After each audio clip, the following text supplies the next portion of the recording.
अभी भी डेकोरम बना के आगे बढ़ते हैं। मैं एक तथ्य देता हूं, मैं आपको फर्क बता रहा था कि गृह मंत्री अमित शाह जी स्वयं गए, मणिपुर गए, minister of state home Nityanand Rai ji कई सप्ताह वहां रहे, ये सच्चाई है बिल्कुल। और मैं 1993 का आपको उदाहरण दे रहा हूं। मिनिस्टर ऑफ स्टेट होम थे राजेश पायलट जी, 3.5 घंटे के लिए गए थे मणिपुर, जब वहां दंगे हुए थे 350 गांव उजड़ गए थे और उस पे गृह मंत्री मणिपुर स्वयं नहीं गए थे। आज प्रधानमंत्री जी बोले हैं, बोलते रहेंगे, मणिपुर में हालात ये फैक्ट है। ये जो गौरव ने बात को रखा, ये हार्ड फैक्ट है अमित जमाई, क्योंकि मणिपुर की बात हो रही है। गौरव भाटिया ने ये जो बात रखी, ये एग्जैक्ट फैक्ट है। राजेश पायलट वहां 3.5-4 घंटे के लिए गए थे, लंच करा, वापस आ गए और गृह मंत्री अमित शाह 3 दिन रहे। नित्यानंद राय मेरी जानकारी के मुताबिक 22 से 30 दिन के बीच वहां रहे हैं, 5 सप्ताह। जी, हाँ माफ करिए, 5 सप्ताह वहां पर रहे हैं। तो पॉइंट ये है अमित जमाई कि ऐसा नहीं है कि सरकार कोशिश नहीं कर रही, चुनाव से पहले भी कोशिश कर रही थी, चुनाव के बाद भी कोशिश कर रही है। वहां एक टकराव की स्थिति है और उस टकराव की स्थिति में अगर कोई अपॉर्चुनिटी, पॉलिटिकल अपॉर्चुनिटी खोजेगा तो वो नुकसानदायक होगा। नहीं, देखिए, आप जानते हैं कि जो मणिपुर का इतिहास है, 70, 80, 90 का जो पूरा दशक है, उल्फा से लेके सुल्फा से लेके 200 टेररिस्ट मिलिटेंट ऑर्गेनाइजेशंस के साथ वो जूझ रहा था और वो बाद में कांग्रेस की सरकारें, जो हमारी मिलीजुली सरकारें आई, यूनाइटेड फ्रंट की सरकारें आई, तो वो राज जो है डेमोक्रेसी की तरफ गया और जो बोडो मिलिटेंट वगैरह थे वो आज एमएलए एमपी हैं, छोड़कर वो मेन स्ट्रीम में आए। तो सवाल ये है कि जो मणिपुर शांत था उसको किसने भड़काया? आरक्षण का मामला आया वहां पर, जिससे मणिपुर भड़का। दूसरी बात यह है, दूसरी बात यह है कि लेकिन प्राइम मिनिस्टर ये कहते हैं, आप ऑपोजिशन में, प्राइम मिनिस्टर ये कहते हैं, गौरव भाटिया सरकार में, प्राइम मिनिस्टर ये कहते हैं कि वो छोटा राज्य है। क्या मणिपुर की समस्या सिर्फ गौरव भाटिया की समस्या है? नहीं, मैं ये पूछूं, मैं इसीलिए मेरा सवाल क्या है, मेरा बड़ा सवाल क्या है, मैं व्यूअर्स को, कि मणिपुर आप बहुत सुनते होंगे, क्या मणिपुर की समस्या क्या नरेंद्र मोदी, अमित शाह, गौरव भाटिया, जेपी नड्डा की समस्या है? मैं सवाल ये पूछता हूं, राजनाथ सिंह की समस्या कि वो अमित जमाई, अखिलेश यादव, राहुल गांधी, हमने उद्धव ठाकरे, सीताराम येचुरी, विवेक श्रीवास्तव, आपके कार्यक्रम के जरिए माननीय अखिलेश यादव जी ने, चाहे चीन का मुद्दा आया, जब भी मणिपुर का मुद्दा आया, हमने हमेशा कहा कि प्रधानमंत्री जी आप आगे बढ़िए, हम आपके साथ हैं। इस पे तो ऑल पार्टीज मीटिंग बैठनी चाहिए थी, लेकिन प्रधानमंत्री कह रहे हैं कि वहां कुछ हुआ ही नहीं। ओके, वहां सब ठीक चल रहा है। 200 चर्च वहां पे फूंक दिए गए, 200 चर्च वहां पे तोड़ दिए गए, शहीद कर दिए गए। देखिए, जब कोई क्राइसिस होता है, जब क्राइसिस होता है तो ये इंसिडेंट होते हैं। आज लेकिन क्योंकि मणिपुर पे बात कर रहे हैं, अमित शाह अयोध्या पे भी बात कर रहे हैं, ठीक है, होती गई, आनंद दुबे नहीं रुकी वहां पे। ओके, आनंद दुबे, मेरा प्रश्न, मैं शुभराष्ट्र आपके पास आ रहा हूं। आनंद दुबे, मेरा प्रश्न बहुत सीधा है। राहुल जी ने तो कह दिया कि अयोध्या वाला जो राम जन्मभूमि मूवमेंट था उसको हमने परास्त कर दिया इंडिया के अलायंस ने, तो उस मूवमेंट की पार्ट तो शिवसेना, उद्धव ठाकरे गुट भी था, ओ माफ करिए, बाला साहब ठाकरे वाला गुट भी था भैया, यानी बाला साहब ठाकरे भी उस आंदोलन में पूरी तरह से मुस्तैद थे। और जब बाला साहब से बीबीसी ने सवाल पूछा था कि सुना है आपका हाथ है बाबरी का ढांचा गिराने में, उन्होंने बोला हाथ नहीं, मेरा पैर है। अब बताइए, क्या बाला साहब के मूवमेंट को भी हरा दिया इंडिया अलायंस ने? जो राहुल गांधी कह रहे हैं, सही कह रहे हैं, गलत कह रहे हैं? अमीश भाई नमस्ते। नमस्कार। अभी गौरव भाटिया जी कह रहे थे कि हम राहुल गांधी जी को गंभीरता से नहीं लेते। बहुत अच्छी बात है, आप मत लीजिए। आपने तो इस पूरे देश को ही गंभीरता से नहीं लिया, आपने देश से किए गए वादों को गंभीरता से नहीं लिया। लेकिन जब तक हमारे बड़े भाई अमीश देवगन जी हैं, उनका ये शो है, वो गंभीरता से लेते रहेंगे। 1 घंटे का शो राहुल गांधी जी पर आप करवा रहे हैं, इसके लिए आपको बहुत बहुत साधुवाद। देखिए, अभी बात हो रही थी राम मंदिर आंदोलन की। राम मंदिर आंदोलन हमारी एक भावनात्मक ढंग से जुड़ा हुआ विषय है, हमारी आस्था का विषय है। कल भी हमारे लिए बहुत महत्वपूर्ण था, आज भी और कल भी रहेगा। अयोध्या में ये जो राम भगवान हैं, उन्होंने जनता के माध्यम से भारतीय जनता पार्टी के अहंकार को हरवा दिया। यही राहुल गांधी जी समझाना चाहते हैं, लेकिन दुर्भाग्य है कि भारतीय जनता पार्टी के अहंकार की वजह से भारतीय जनता पार्टी को न तो राम भगवान समझा पा रहे हैं और न तो आप और हम समझा पा रहे हैं। राहुल गांधी जी कहीं कह रहे हैं कि ये जो सामने बैठे हिंदू लोग हैं, जो अपने आप को हिंदू कहते हैं, ये तो हिंसा की बात करते हैं। तो भारतीय जनता पार्टी के लोग राहुल गांधी जी को हिंदू विरोधी कह देते हैं, लेकिन जब भारत के शंकराचार्य आके कहते हैं, खंडन करते हैं कि राहुल गांधी जी का बयान कोई हिंदू विरोधी नहीं है, उन्होंने कोई ऐसा बयान नहीं दिया जिससे हिंदू समाज को आहत पहुंचे, तो बात क्लियर हो जाती है।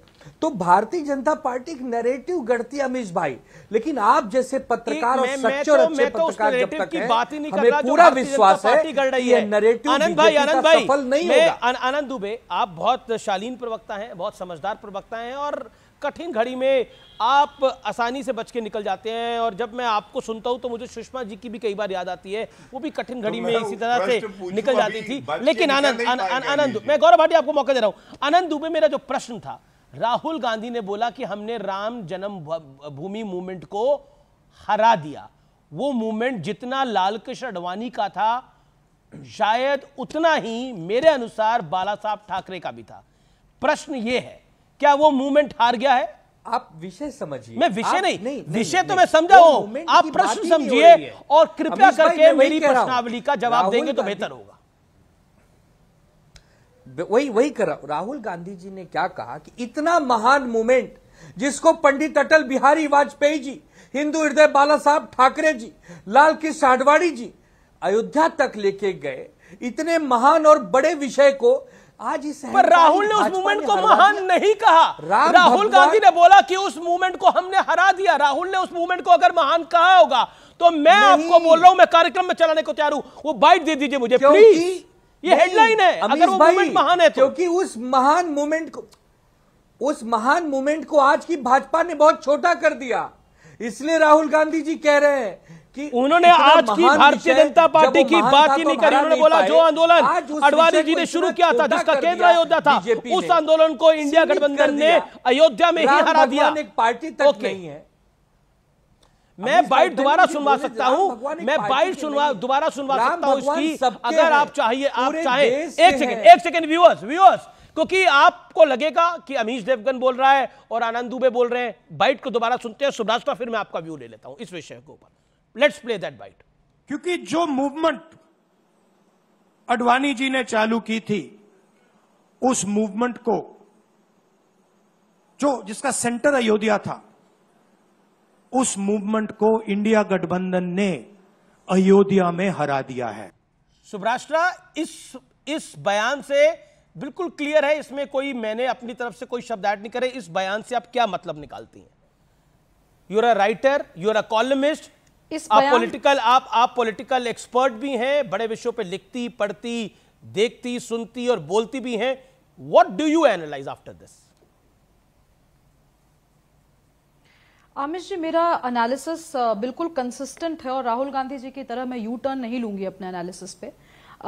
हिंदू समाज को लेकर के इनके अंदर जो वितृष्णा है और जो भाव है, विद्रोह का जो एक भाव है, वो एक टीनेजर जब लेफ्ट लिबरल आइडियोलॉजी के साथ फ्लर्ट कर रहा होता है, वो वाला भाव है।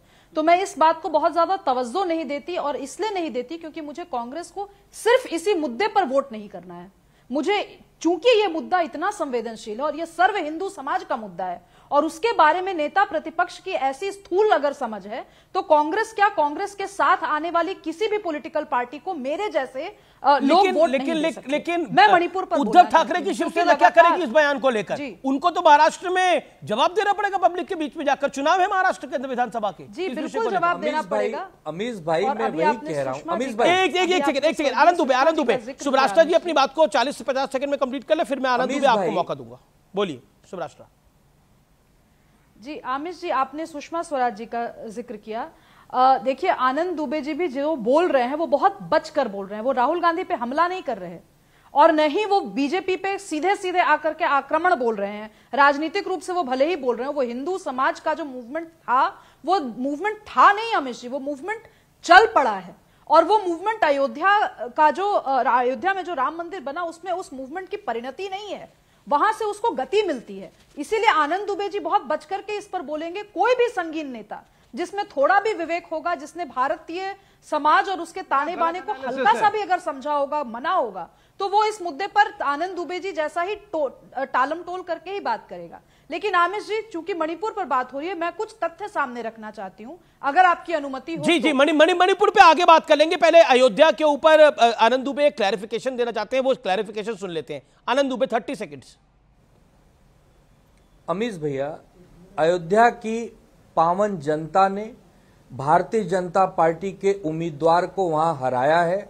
यह राम भगवान का स्पष्ट संदेश है कि सुधर जाओ, मेरे नाम पर गंदी राजनीति मत करो, मेरा आशीर्वाद तुम लोगों के साथ नहीं है। अगर उसके बाद भी अगर ये भ्रमित हैं, नहीं समझ रहे हैं, तो भगवान ही इनको कोई सुधार सकते। हम क्या कहें, राहुल गांधी जी ने कहीं भी कोई ऐसा बयान नहीं दिया है जिससे किसी की भावना आहत हो, किसी संगठन को ठेस पहुंचे। हम भी हिंदू हैं, इस पैनल में बैठे बहुत से लोग हिंदू हैं। ओके, लेकिन गौरव भाटिया, राहुल जी बोलते कुछ है, आप लोग मतलब कुछ और निकाल लेते हैं, ऐसा क्यों?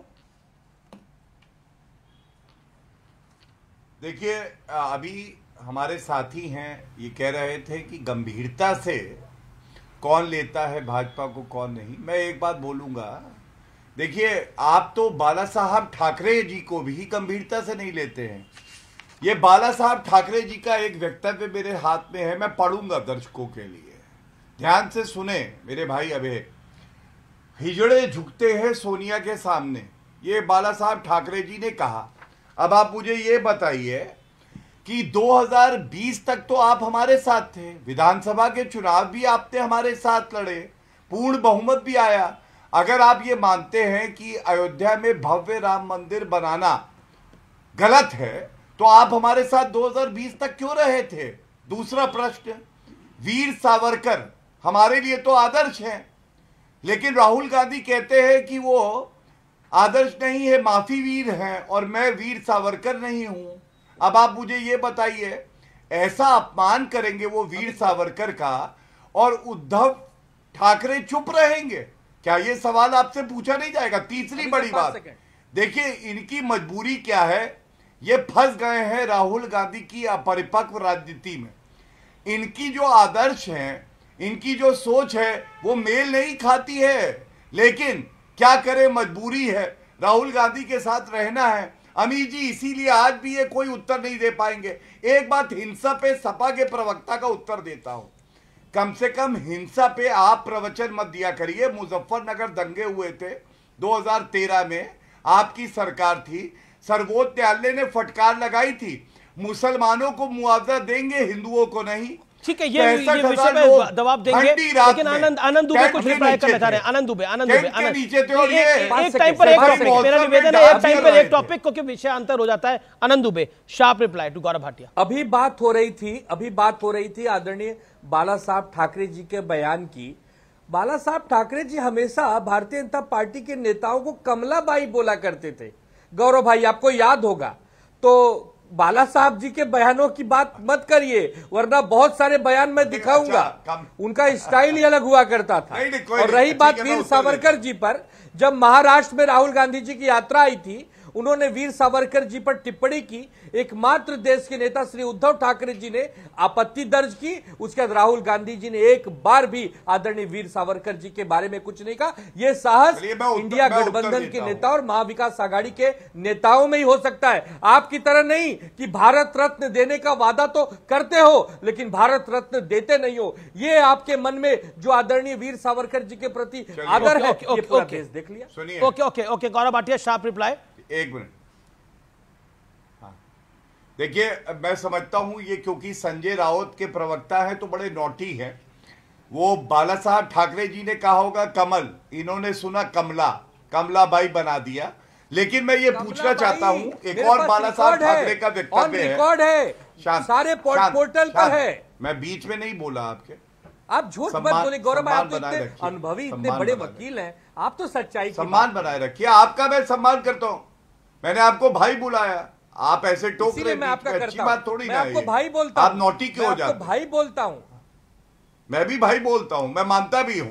चलिए सुनिए, बड़ा